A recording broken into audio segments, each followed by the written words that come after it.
What's the number one challenge for businesses today? Workforce development, attracting, recruiting, and retaining people. And that's why we created this podcast, designed for the frustrated CEO, the under-resourced recruiter, or the overworked manager, to give you the tools to tackle those WTF moments. It's time to open another workforce therapy file. And welcome back. Today we're going to open up file number 3. And in file number 3, we're going to continue our conversation about the workforce onion and peeling this back and trying to make the hiring process, the recruiting process, much more effective. So in the previous episode, we talked about process and how a lot of times companies don't actually think it through the way they should. So hopefully you've gotten some information out of that. If not, I might encourage you to go back and listen to file 1 to get kind of up to speed, because we're going to jump back into this conversation. So today we're going to talk about packages. This is the total compensation package that you're offering. This is really when somebody is signing up and coming in, they're hoping this package is a good one, and we're going to hopefully give you some ideas about how to make it better, things you might want to be considering and thinking through as you begin to communicate and then ultimately offer those packages. So why don't we do this? Jamie, kind of jump in on this one, and let's take it from there. So let's start with a very simple sentence. What we offer is who we are.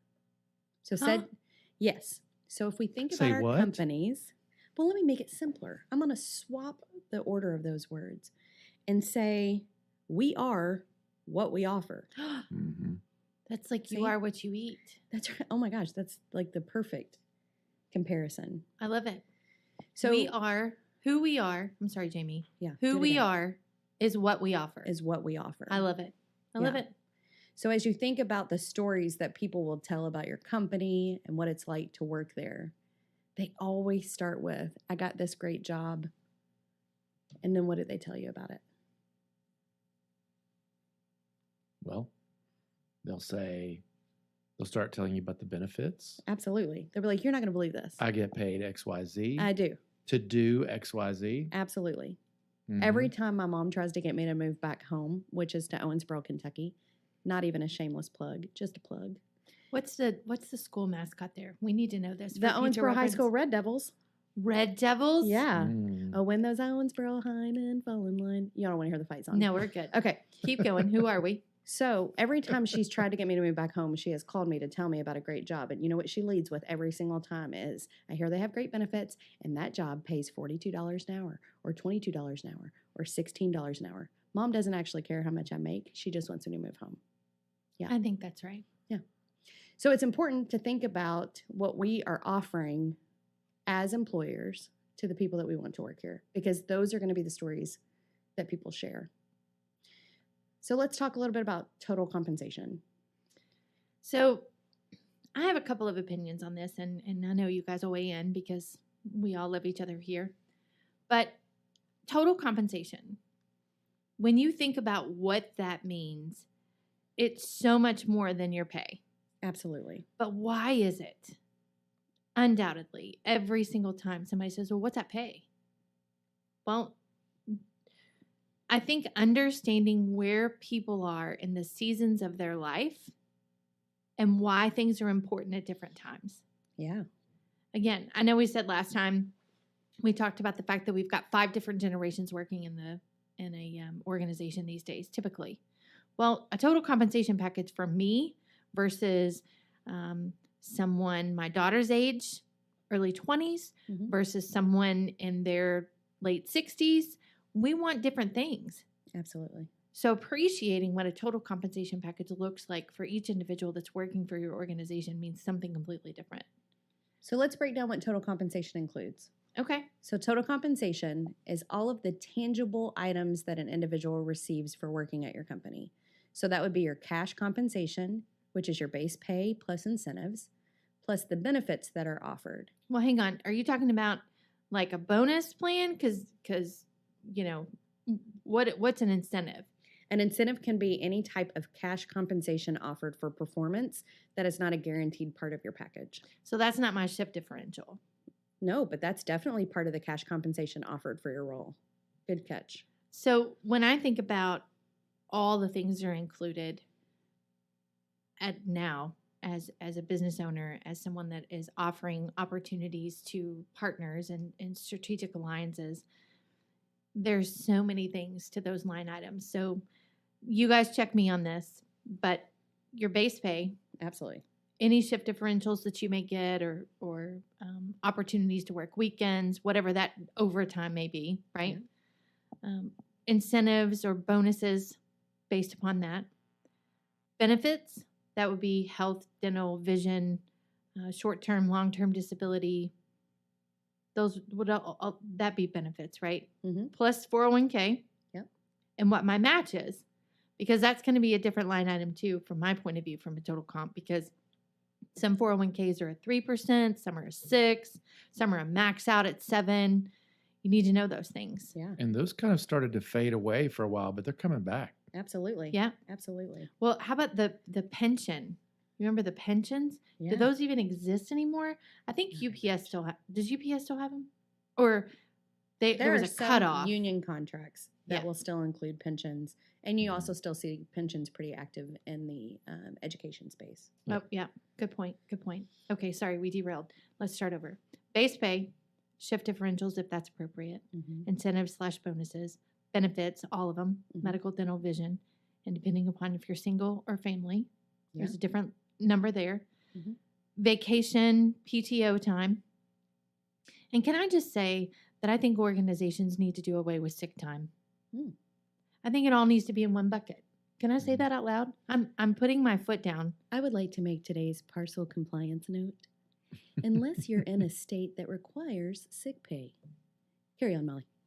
Oh, what are those states? What did you call her last time? The legal beagle? Yes, I did. Mhm. I just think it's important to know that there are some states that require it, but please don't give Well, me a I pop think that's quiz off ridiculous. the top of my head. Because if you have people that work in your organization that don't get sick, then why should they suffer? Yeah. I would call it a mental health day, but it's still not a sick day. There are great ways to affect the laws in your state. Try writing your congressman. Is that effective in Kentucky, Indiana, Kentucky does not Tennessee? require sick pay, and neither does Indiana? Indiana or Tennessee. Look at But that. there are states that do require it. Oh, Mhm. we're She's like a mighty walking smart. encyclopedia. She is. of Stuff. She's handy dandy to have around. She Yeah. told me earlier I need to rewrite my handbook. That's because you have more people. Never mind. I'm not going to tell why Jason derailing. needs to rewrite his Vacation handbook. and PTO time. Molly will silence her opinions to move forward. I think That's never going to happen for what it's worth for those readers who really like Molly's opinions. Are there? I said So readers. I worked for an organization that the CEO of the company, I directly reported to him. Long story. That's for a whole nother podcast. Love you too, buddy. When he would hire someone, he would put in the total compensation line, you work 10 and a half months, but I pay you for 12. Oh, wow. So between the holiday pay, vacation time, the week off for anniversaries, all of those things, I pay you for 10 months of work. I'm sorry, I pay you for 12 months of work, but you only have to work 10. They really didn't say that on top of the total compensation, but that was a talking point that he had when people were hired because everybody had lunch with him day one of employment. Yeah. How cool is that? Very Hmm. Derailed again. See how easy that is? What about the situation where, from a total compensation standpoint, you saw the ad in the paper, you saw the ad on the Indeed or wherever it was that you saw it, and up to $20 an hour to start. Up to. Yeah. Up to. That means anywhere between 0 and 20. Well, at least minimum wage, right? Sounds Between attractive. minimum wage and 20. From a marketing standpoint, Jason, is that attractive? Well, these nerds have been talking about all these things that I don't understand for the last few minutes. So, no, I think so. From a marketing perspective, it's super blurry. I mean, all these packages, all this talk about benefits and total compensation. In marketing, this is your offer. Yes. What's your offer? You get one shot at this Absolutely. with a potential employee, with a candidate. Get it right. And so, if you're going to say, to Molly's point, if you're going to say up to 20, they're like, well, this person's never going to tell me the truth. Is that a marketing term called spin? It's Is that called what that's spin. spin? Yeah. Bait and switch. So let me give you Mhm. ask you a question then to that end. So imagine, hypothetically, you went into a chain restaurant, again, hypothetically, and you saw $17 an hour written on a sign. What would you Mhm. expect to make? Man, those are good tips. $17 an hour. What would you expect to make? I would expect, and I think most people would expect to make $17. Right, because what you say is what Mhm. you should get. Yeah. So I actually asked somebody at a restaurant recently, because it really wasn't that hypothetical. That really happened. I asked them what went into this sign, like Mhm. $17 an hour. Holy cow! Because that's not how I remember my days working at Yeah. the snack bar at Diamond Lake Resort and Campground. I don't remember it working This like episode that. sponsored by Diamond Lake and Campground. That was a lot of Yeah. money, I thought, for an hour per hour, especially because think about high school students that are going to work there. Yeah. And the lady said, absolutely not. Nobody makes that. That's after you've been here for 3 months. And that's only if you work third shift. And we don't have any openings on third shift because that's where seniority goes. Insert the sound of a deflating balloon. Now imagine So- starting there, like getting an offer and being like, wait a second, I only make 15 an hour? That's not what I signed up Well, for. we showed you a sign that said up to. That's right. Well, Where's Think- my other $2? Why It's am a I not up scam. to that standard? yeah, I wasn't good enough. I guess Yeah. I was Exactly. second choice. Well, let's use another restaurant example. You walk into a restaurant, a fast food restaurant, Uh-huh. you're going to get a chicken sandwich. Chicken sandwiches cost up to $14. I mean, does that It make depends sense on the to you? toppings, That's right? right. What kind Yeah, of chicken yeah, you want? How many pickles you want on this thing? Yeah, No, you want to know, what's this thing going to cost? You know, absolutely. you want to be able to do that mental math as you walk up to the menu and say, okay, I want to spend $20 on lunch today. Yeah. So what am I going to order? You don't want a bunch of up tos, French fries up to $8. No, just tell me what it is. So we know all the reasons why companies might be doing this, right? They might be doing this because they aren't getting enough applicants. They aren't getting enough people responding to that post. But as soon as you come in the door and I have a conversation with you, you're going to absolutely fall in love with me and this company, and you're going to work with me for That's right. $15, even though we're Absolutely. advertising 17. That's right. Mm-hmm. false. False. I need an X. Mm-hmm. Also, in the olden days, How old are we talking about, Jason? we're- 1994. We're talking about, let's go back pre-COVID. Oh, okay. That 3 old That's not really years. that old. Yeah, No. but it feels like the before times, right? It does. It does. It does. You're in right. the before times, The BC is before COVID. yeah, BC before COVID. In the before times, you didn't have to worry about it as much as an employer because there weren't as many choices, and you had your pick, like we talked about in the Yeah. last file. But now, you've got these candidates in front of you, and they have 10 choices. You're just one of them. So again, from a marketing perspective, this is an offer. Put your best offer out first. Yeah. Don't wait, like Molley said, to get them in the room. What if they never get to the room? Where you're going to wow them and explain how amazing your culture is and all this stuff. You won't get the chance unless you put your best foot forward in the offer in the total compensation package. And if you want to know where your best offer comes from, it's about having good practices to plan for what kind of pay rates you're going to need to pay in your organization. I'm Yeah. sorry, did you say plan? I did. Huh. And I know we keep talking about that, but it's interesting the number of conversations I've had recently where companies feel like these changes in pay rates are in candidate, what's the word I'm looking for? In candidate desires, the needs that candidates say they have to have filled in order to accept a position. Those are changing and shifting, and people are becoming a lot more rigorous about whether or not they accept those kinds of positions. Mm-hmm. So I see these companies that are like, these pay rates are going through the roof. These benefit costs are going through the roof. And I absolutely agree that they've gone up a lot. I remember how much I made when I first got out of college, and that doesn't look anything like what you would pay to do somebody today to do what I did then. But it's important for you to use the tools and resources to plan for good compensation practices and good benefit packages. Compensation practices and benefit practices. Excellent enunciation correction. Thank you very much. I Mhm. appreciate that. Well, and I think, looking at the total compensation package is, you're looking at it from your perspective as a recruiter. But why don't you just ask your employees what they like the most about working there? Yeah. You Or know, what they don't. or what they don't like, Well, And then now you know what to fix. and fix those things, or at least start working on it. Absolutely. Because your employees will know, and they're going to talk. I mean, they're your best recruiters, so make sure that they're happy with the compensation package. What would they change if they could? What do they love about it? When you identify the things that they love about it, that's the things you talk about. Those are the things you put in the forefront when you're out there talking about what you're going to provide for people in your package. One thing that I know we're going to talk about this in an upcoming file, but to the point of the total compensation and realistic expectations, when you have those things on a sign that say pay up to $17, $20 an hour, whatever it is that your sign says, and you bring someone in and you're only going to pay them $15 or $17, whatever, $2 or $3 less than what was advertised. I really think that that's setting a stage for the individual to have a disappointment. It is. And quite frankly, sets a stage for a very toxic work environment. It is.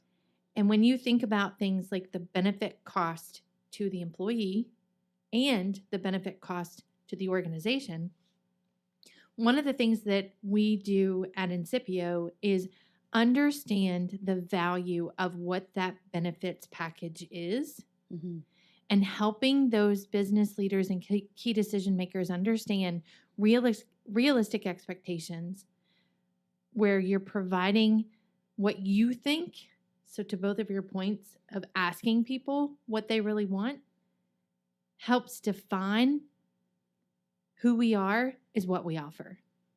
Because if you are an organization that is a completely just toxic, undesirable schedule, the people are not treated well, so everybody feels crappy, people are sick more, people have mental health issues on top of everything else that they're dealing with in their personal life. So the total compensation is being outweighed by those things because they can't be managed.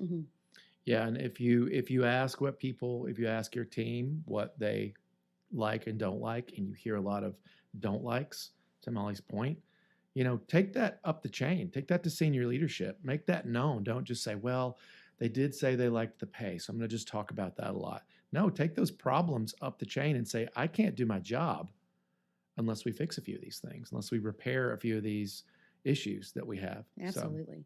And I will tell you that I think in your recruiting processes, especially when you're looking for leaders, so not the entry worker, but your leadership. I don't know why I said it like that.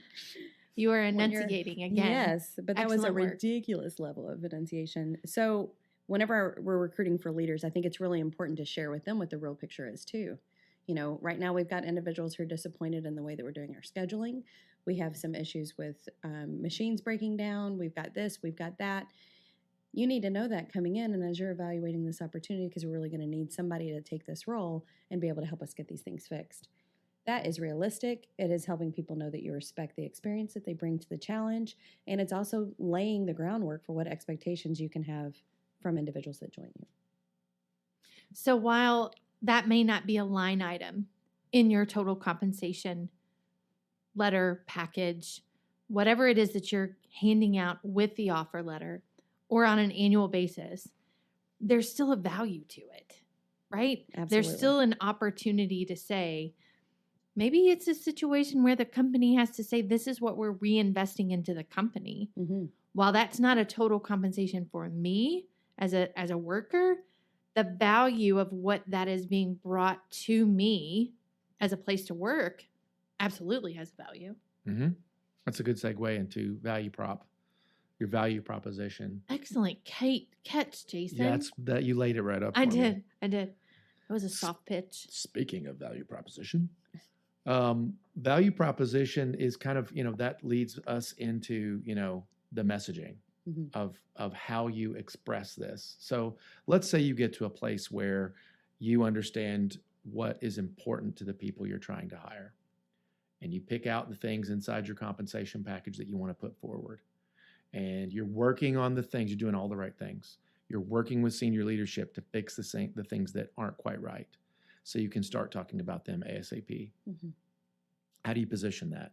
How do you position that when you go out and you market these open positions? I think it's very important to understand that it's not a one size fits all. And so, you need to develop with each position, with each job description, you need customer personas. Mhm. So you need employee personas. What are the, let's say, 4 different types of people that would do this role or would be good fits for this role? I love that you talk about that, because whenever I've talked to clients about writing their job postings, I always tell them to think about, what 3 questions do you want to hear yes to? Yeah. You know, like, are you the kind of person that likes to solve problems?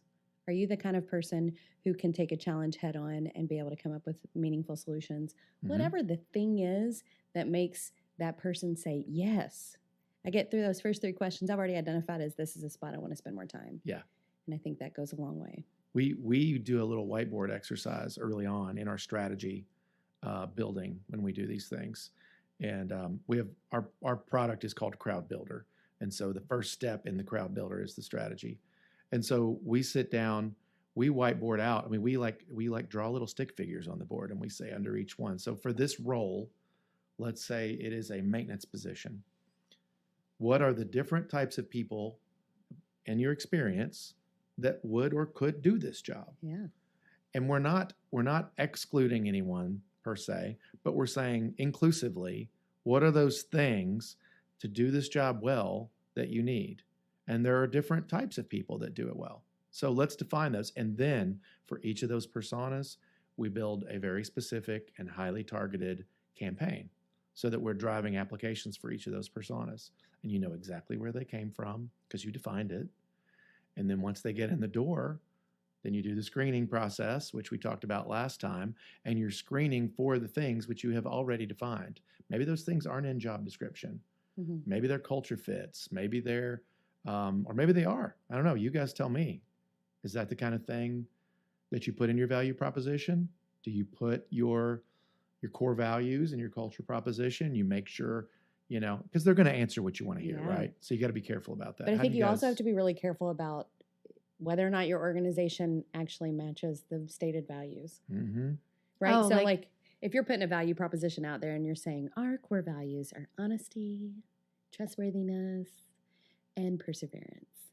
And then you're like, everybody I've come across. First of all, I came in here and the sign said I was going to make $17 an hour. I make 15. and now I Yeah. make 15. All of those things start to basically erode any Exactly. faith that the Uh-huh. value proposition is going to have any teeth, right? So make sure it's all honest. That's right. Yep. That's right. Use the things that are truthful. Even if it's not a stated core value, Yeah. let's keep it honest. And the same goes for the total compensation package, which is what we're talking about. Mm-hmm. You want to make sure, like I said, bring those things forward that you can really brag about, that you know are your strong suits. Absolutely. Well, and back to know the audience, right? If you are trying to attract individuals that are in a season of their life where benefits are important, where a bonus plan is important, where understanding the value of a vacation, where I don't have to answer email while I'm on it is Mhm. important, versus someone that's in their season of life where all they want is that higher base wage. They probably won't even take benefits, Yeah. Benefits are offered for individuals up until they're 26 with their parents' insurance plan, regardless if they're single or with a significant other. Mhm. So for someone that's younger than 26, they don't care. They want more money. Yeah. Mhm. So just know that that's what you're going after is individuals looking for different things from a total compensation standpoint, variance than others, typically speaking, that is. And I'd like to add just a quick HR practitioner tip for what Molly just said. If what you're trying to do is to find different benefits that match where people are in their life, then anticipate the usage as part of your budget activity. Because introducing a benefit and saying 100% of your population is going to use it is the quickest way to get a benefit declined. Yeah. So, for example, one company I used to work with, we had tuition assistance. We also had a dependent educational assistance program. Typically, it wasn't the same group of people that were taking advantage of both. So the dollar amounts were pretty similar, but we were able to say between these two, we're going to hit a big chunk of our population. But if we had said 100% of our population is going to take both, nobody would have dedicated that amount of funds to our budget. Totally agree. Yeah. Do you guys feel like, how much do you guys feel like the soft things are important to bring to the front. Soft dollars? Not soft dollars. We know how you feel about soft I mean, dollars. we're talking Yeah. about compensation, so I think it really matters because I think more than anything, the expectation of employees to find places that they fit, to find places that match their values, those things are much more in consideration than they used to be. You know, we know a lot more about companies and where they spend their dollars and which politicians they contribute their funds to and all of these things that get a lot of press. Those are the kinds of things that people are using to help make decisions about whether or not they fit there. So I think the soft stuff really does come into play. Yeah. And, I mean, you made a point there, which kind of makes me think about social media, like companies, how a company is seen as a persona itself. Absolutely. And so it has a political affiliation often, or it will have a belief system. And so, I think it's important, and you guys tell me what you think, but I think it's important to pay close attention to your social media presence when you're considering your total compensation package, because that's a place you can kind of drip campaign things out in a positive way versus talking about things that might be divisive. Mm-hmm. You could focus on things that support your recruiting efforts. And if you're a large enough organization to have a social media department, you need to be having regular conversations with them about what's important for your current campaigns. They need to be supporting you. They need to be putting ad budget behind your work and investing in it, or else, because that's a huge way people find you, and it's so shareable, that content. So even if a person consuming that content isn't looking for a job, they might know someone who is. So what might you say to the marketing team at these large employers that say our role is for customer marketing? So our social media is dedicated to our customers. Tell me more. Well, I think in a soft way, they are always part of this process. Now, they don't always have to be the first line of defense. That's honestly where my company comes in often is, hey, can you come in and do the ads and drive the applications? It's very measurable, tactical work. But there's this constant undercurrent of, supporting the talent acquisition team that should be happening in all pieces of marketing. There should be a little bit of that in almost everything you do. And marketing teams, they get caught up in selling the product or selling the service. And so, they kind of have one goal they're laser focused on. But I mean, I think, it's your job as a recruiter to steal a little bit of their time here and there and say, hey, can we talk about the open positions and schedule this into our monthly calendar and that sort of thing. And one of the things that I've heard, and I'd love to see if you guys are hearing this too, is that consumers actually are looking for some of the same things in the value proposition as a consumer of whatever product or service that's being offered as employees that are considering working there. So there's a lot of opportunity for cross-contamination. That sounds disgusting, but No. like whatever you would call, Well, there's a marketing term, I'm sure. For No, a that. lot. I'm sorry, go ahead, Molly. I think a lot of it too, to that point, Jamie, is there are certain places that I would prefer not to shop Yeah, because of the way they treat their employees. absolutely. And, yeah, right. So it has dual meaning, Mm-hmm. right? Yes. But if there's a product that you're in love with that you buy religiously, you might consider working for that place without looking at their total compensation package, just because you're like, well, I love their product. They must That's be right. good. Yeah. They must be good with people. Yeah, or they must have all this figured out. So that undercurrent of continually, promoting the brand, but also associating with it, as long as that brand has a positive image, Mm-hmm. I'll say that, associating it with your talent work is a good thing. Now, if you have a shifty brand that isn't always seen as positive or on the rocks, you may want to back off of that. Do your own campaign just for talent acquisition and kind of separate yourself a little from the brand, especially if you're going through a period of negative press, which companies do. It kind of ebbs and Change flows. the narrative. Yeah, you can. Hey, let's talk about why it's a great place to work, That's right. versus this crazy stuff that's going on in the press. So I think we're about wrapped up, aren't we? I think so. Looks like it for today. All right. Well, once again, this is a lot of information. So I'll just say, we do have notes, and you'll be able to read through those. You'll also be able to, if you'd like to, connect with us via email and LinkedIn. We will answer any questions you have. We love to talk to people about this stuff. Obviously, that's why we're talking about it now. So, yeah, reach out if you need us, and we're going to close the file for today. Thanks a lot. Close that file. Thanks for listening to the Workforce Therapy Files. We hope you learned something new, and we're thankful for the time that you spent with us today. If there's a topic you'd like us to discuss, reach out to us. Our contact information is listed in the show notes. Until next time, keep your head up.